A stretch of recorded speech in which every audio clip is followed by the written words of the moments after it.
cioè le 5 meno 10. Confermo, 5 meno 10. Allora, cosa è successo? Questa è la storia di una signora che si chiama Franca, si chiamava Franca perché non c'è più, ma a un certo punto ha scritto il testamento e ha lasciato una parte della sua cospicua eredità, quindi si tratta di milioni di euro, a un canile. L'ha lasciata ad un canile. Siamo a Mestre, c'è Omar Badaun lì sul posto e ci racconta questa storia. Chi era questa signora? Omar, buon pomeriggio. Ciao Marco, ciao Francesca, buon pomeriggio a voi. Sì, è proprio come avete detto voi, noi ci troviamo all'interno del parco di San Giuliano, da cui prende il nome proprio il canile di San Giuliano, una favola per così dire agrodolce. Da una parte questo canile, diciamo che è prossimo alla demolizione in quanto fatiscente e quindi il comune sta proprio per arrivare con le sue ruspe, e dall'altro forse uno spiraglio di speranza, di luce grazie all'acido di cui stavamo parlando. E con me c'è il presidente dell'Associazione Veneta Zoofila, Franco Zaccarin, che non ha avuto il modo di conoscere, diciamo, personalmente questa signora, ma ne conosce un po', visto che ha copia anche del testamento, le volontà. Certo, e la signora Franzi, ripeto, aveva un patrimonio molto cospicuo e tra i vari beni ha lasciato una parte di un albergo per il canile di San Giuliano. Perché la signora, ricordiamo, titolare di ben 3 alberghi di lusso e non solo a Jesolo, un quarto, forse secondo un'interpretazione un terzo di uno di questi hotel proprio lasciato al canile di San Giuliano di Mestre, questo indicato nel testamento. Esatto, testualmente nel testamento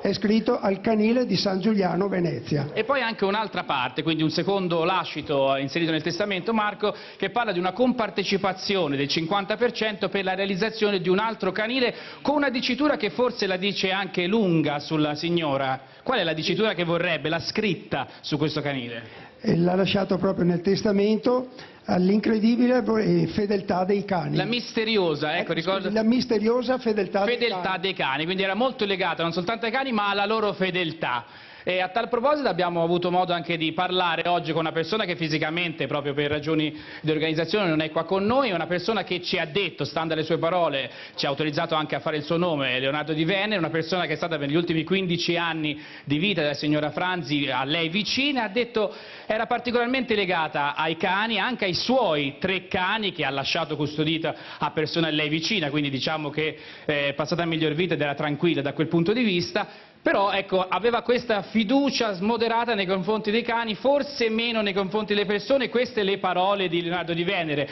anche se nel testamento non soltanto ha pensato ai cani. Ecco, ci torniamo tra poco su questo. Adele Fabrizi, benvenuta, è una psicoterapeuta contraria, mi dicono contraria a questi lasciti agli animali. Agli eccessi, non contraria agli eccessi. Qui si parla di quanti soldi, Omar? Allora, credo che Zaccarin ancora non abbia avuto modo, diciamo, di quantificare, perché si parla di un ricavo di un'eventuale vendita, ma un'idea di questa somma? È un legato per la vendita di un albergo a Jesolo di 4 stelle, quindi presumibilmente è una cifra cospicua che consentirebbe di fare il canile nuovo. Superiore a 1 milione di euro più o meno? Sì. Presumibilmente siamo intorno a questa cifra, sì. Ecco, una cifra davvero molto importante, sì, Marco. molto importante, si parla di milioni di euro. Chiara Mingiardi è un notaio. Come funziona quando i lasciti ereditari avvengono nei confronti di animali, anche se in questo caso è canile, Sì, però nei confronti di animali? È proprio per questo, perché in Italia non è possibile lasciare direttamente a un cane o a un gatto o un animale di proprio affetto, perché non sono persone ma sono considerati beni, quindi è possibile però ugualmente occuparsi del loro futuro lasciando dei beni e dei lasciti a delle persone o degli enti che possano però poi prendersene cura, quindi con l'onere di provvedere o al proprio animale o genericamente, come ha fatto la signora, al bene di una collettività di animali costruendo un canile o un'altra struttura ricettiva per animali. Quindi si lascia o a persone o a enti, non al cane, che il conto corrente non lo può avere, almeno per ora non può averlo. Allora, però che succede? Adesso Adele Fabrizi ha detto, io sono contraria quando si tratta di cifre eccessive, no? Delle cifre eccessive. No, ho detto che sono contrari agli... No, nel senso, sono contrari agli eccessi, nel senso che magari in questo caso è una situazione un po' diversa, perché la signora ha lasciato ad un canile, quindi questa mi sembra un'operazione molto corretta, naturalmente, no? A favore dei cani, di chi si occupa dei cani, eccetera. Sono contraria quando si sente, per fortuna non nel nostro paese, come diceva il notaio appunto, delle cifre enormi lasciate ad un cane, per esempio. È vero, si sente ogni tanto, si legge. Ecco, questo a me sembra un'operazione non corretta da un punto di vista morale anche addirittura, no? Il Papa lo ha detto quante volte, vediamo gente tanto attaccata ai cani e ai gatti e poi lascia sola e affamata la vicina. Sentite, sì. Papa Francesco. Ma quante volte vediamo gente tanto attaccata ai gatti, ai cani e poi lasciano senza aiutare la fame del vicino, la vicina. No,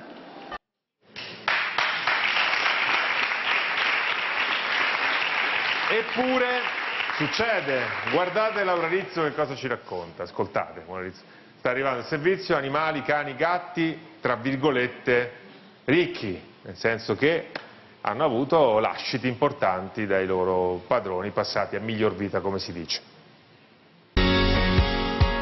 Cani e gatti domestici, i nostri migliori amici da sempre, un amore incondizionato che dura per tutta la vita e forse anche dopo.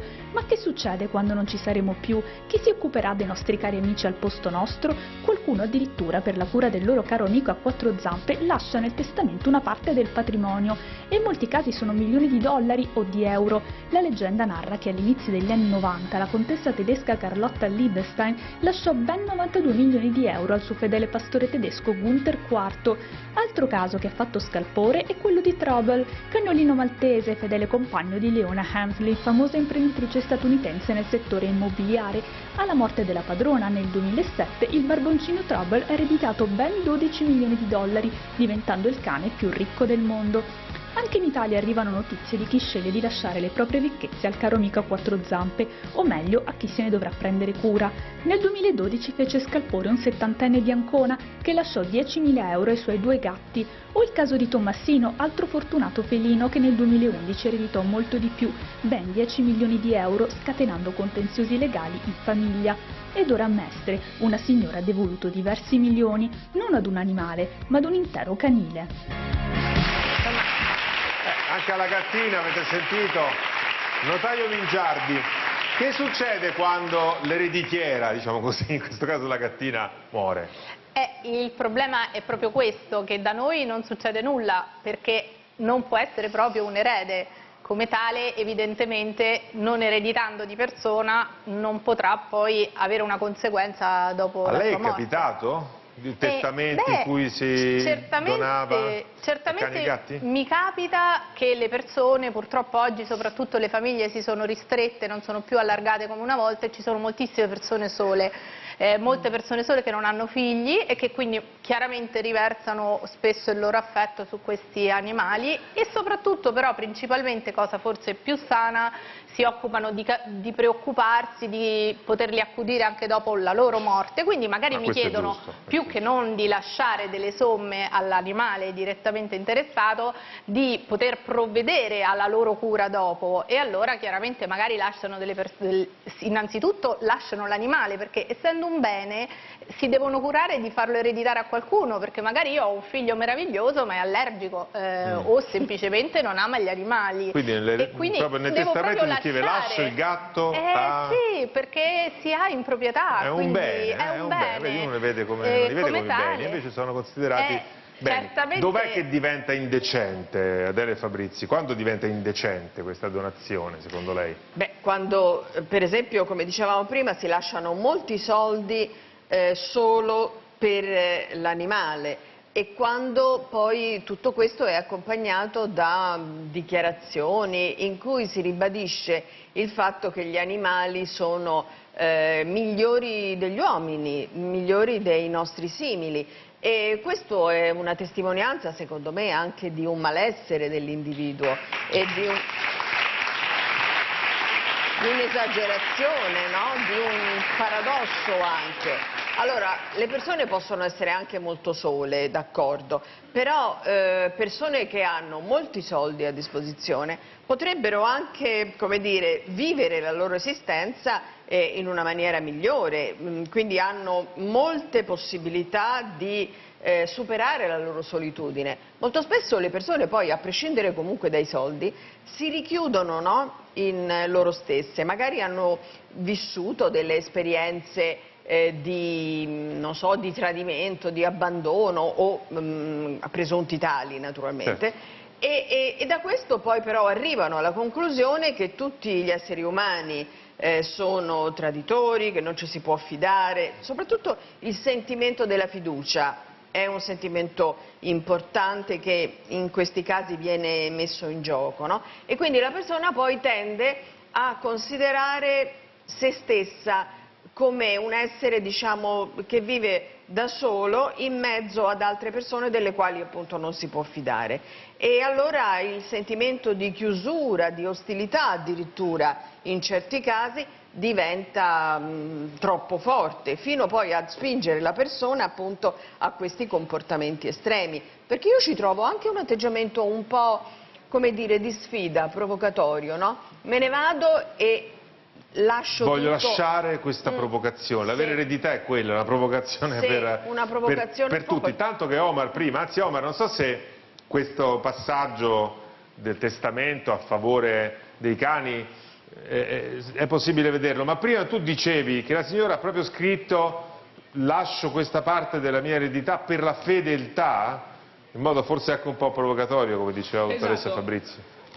Allora, noi Marco, per ragioni ovviamente di privacy, non vi faremo vedere il testamento, però possiamo leggerlo perché ovviamente Zaccarin, in quanto potenziale da presidente dell'associazione Veneta Zoofila, si può leggere, beneficiario, un pezzettino? possiamo leggervi questo passo. Una riga? È stato pubblicato, il testamento effettivamente diventa un documento pubblico. Ma non ti arresta, no, ma vai avanti. Può leggerlo. Certo. Ok, grazie a notaio. Poi non leggeremo ovviamente dei dati sensibili.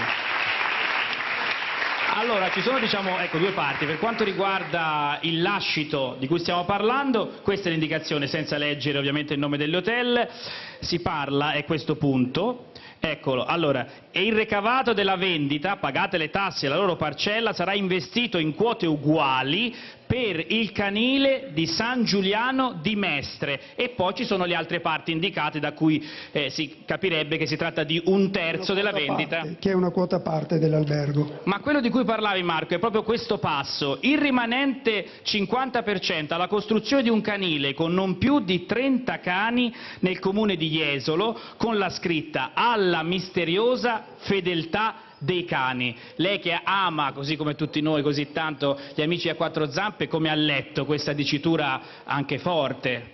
Beh, chiaramente era una persona che amava i cani, prova è che sappiamo che ne aveva 3 anche di sua proprietà, e quindi evidentemente ha voluto lasciare nel territorio di sua pertinenza, Jesolo e Venezia, questi lasciti non per il singolo, per i suoi cani. Provè ne aveva 3, ma infatti non ha lasciato ai suoi cani, ma ha lasciato al canile di San Giuliano, che è questo, e per Jesolo, che è sprovvisto per la costruzione di un canile. Ma lei, Zaccarin, come interpreta questa misteriosa fedeltà dei cani? Forse più a favore di una fedeltà, ecco, dei cani rispetto alle persone? Evidentemente la signora avrà avuto qualche esperienza con le persone, per cui... Lei, ricordiamo, era un'albergatrice, quindi sempre pronta al rapporto col pubblico. Certo. Senz'altro, perché aveva molti alberghi, è sempre stata la sua vita con gli alberghi, quindi ha contatto delle persone e con rapporti continui, gestiva proprio anche gli alberghi, quindi era a contatto delle persone. Evidentemente ha avuto delle esperienze che l'hanno portata a stimare i cani in maniera così considerevole da fare questi lasciti. Questa è l'interpretazione di Zaccarin. Qui ci sono anche tanti volontari, Marco, e vorremmo ringraziarli non soltanto per essere qui, ma per quello che fanno nelle more della decisione burocratica e legale, e vorremmo, se è possibile, Marco, dar voce in qualche modo a questi cani che hanno delle storie molto particolari. Ad esempio Ettore, come è arrivato? Ettore è con noi da poco, ha 10 anni, È arrivato perché il proprietario stava male, non poteva più gestirlo, è arrivato con noi già con questa massa che si vede. Quindi è malato. Poverino. L'associazione ha un tumore, l'associazione ha fatto tutti gli accertamenti possibili, adesso si sta pensando a come intervenire. E è un cane buonissimo, lo prenderà una delle volontarie durante quando dovremo chiudere tutto e poi cerchiamo una famiglia definitiva per lui. E poi c'è anche Aaron, Giulia. Aaron è dolcissimo, è entrato da noi da poco, da un paio di giorni, è un cagnolino, è giovane, ha 4 anni, potrebbe stare in qualsiasi famiglia, perché Aaron... Si crea un rapporto speciale. Senti, ovviamente tra voi volontari che ci mettete l'anima, il tempo. Sì, Marco? No, voglio raccontarvi un'altra storia, quella di Giulia. Giulia è una gattina abbandonata, quindi all'inizio sfortunata, poi però ha avuto un colpo di fortuna. Stefano Buttafuoco.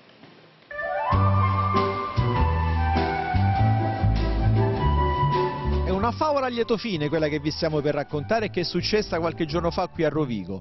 Sono le 6:20 del mattino, siamo qui a Piazza Vittorio Emanuele ed una donna apre il finestrino della propria auto e lancia un gatto di soli 2 mesi di vita. La donna è convinta che nessuno l'abbia vista, mentre invece proprio qui alle mie spalle c'è un clochard di nome Giulio che ha assistito a tutta la scena. A cosa ha pensato quando ha visto quel gesto? Che io ho visto questo gatto, io ho pensato solo una roba. Questa che sistema questa roba come un piccolino gatto 2 mesi può sistemare più cattiveria anche con persone. Il clochard chiama la polizia ed una volante accorre prontamente sul posto, recuperando il piccolo animale che viene portato in caserma per essere nutrito e curato. Ma come si è comportata la gatta nelle ore in cui è stata qua? Si è ambientata immediatamente, probabilmente è abituata probabilmente a stare in mezzo alla gente, ha fatto subito quello che fa un felino, quindi ha girato un po' insomma, tutta la sala in maniera curiosa. E poi quando ha trovato un posto idoneo si è messa a dormire e quel posto era un telefono del 113. Ed è a questo punto che la storia si trasforma in una favola a lieto fine. Matteo, un agente in servizio quella mattina, vede la piccola gatta, la guarda, la accarezza, la coccola, tanto da decidere di prenderla per darla alla suocera. Sapevo che mia suocera cercava questo gatto da un bel po' di tempo e siccome la suocera comanda su tutti, io ho detto faccio sto pensiero e gliela porto. Un pensiero nei confronti dell'autrice di questo gesto? Una poveretta. Una persona povera dentro più che altro. Senti, hai in mente il nome da dare alla gatta? Sì, avevamo pensato a Giulia in onore del clochard Giulio, appunto, che è persona conosciuta in città. Una gatta che aveva una macchia nera sul muso, a una vecchia soffitta vicino al... Ciao, 50 euro testa. Bravo, 50 euro testa posso dire. È finita bene. Allora, salutiamo lì al canile di San Giuliano Mestre, dove arriveranno questo milione, forse anche di più, di euro da questa signora che ha voluto donarli. Quindi un grande abbraccio, un buon lavoro. E ci sarà scritto su questo canile alla misteriosa fedeltà dei cani.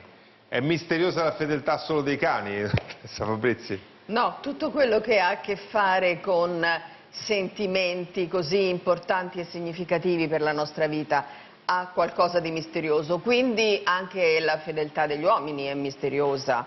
È un mistero, eh? Grazie a Teresa Fabrizi, grazie al notaio Ningiardi, torniamo subito.